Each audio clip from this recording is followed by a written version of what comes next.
Ey şehit olmuş, isteme ben, sana kucağına açmış, bekliyor peygamber. Sana sıkılan kurşun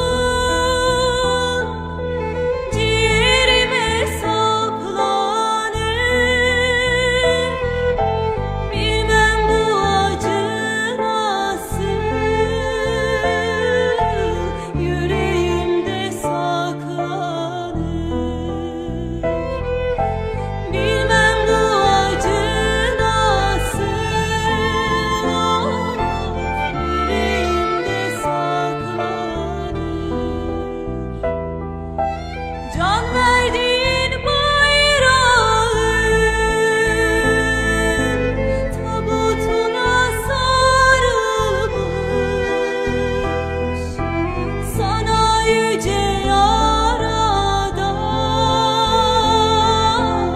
cennetten yer ayırmış. Sana yüce Yaradan cennetten yer ayırmış.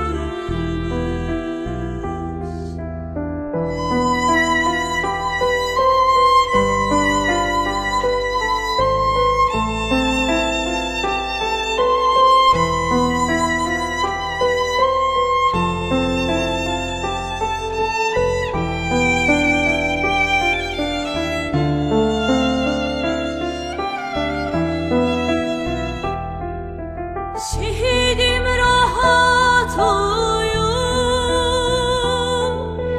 biz bekleriz vatanı.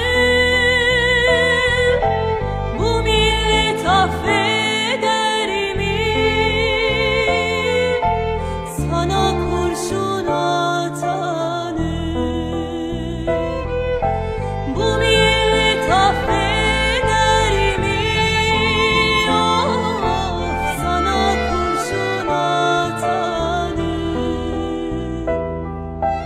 Can verdiğin bayrağın tabutuna sarılmış. Sana yüce Yaradan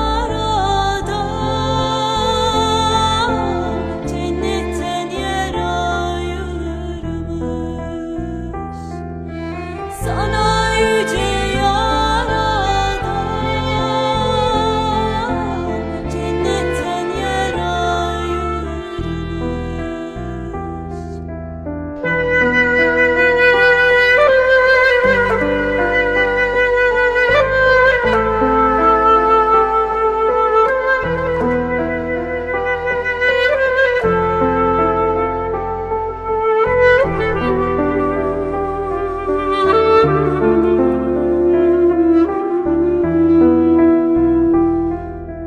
Melekler seni bekler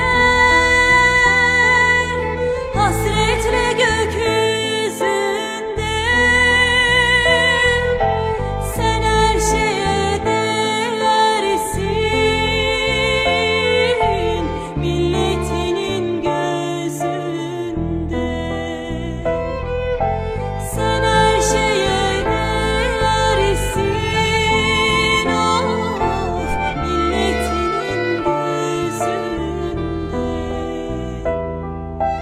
Can verdiğin bayrağın tabutuna sarılmış. Sana yüce Yaradan cennetten yer ayırmış. Sana yüce Yaradan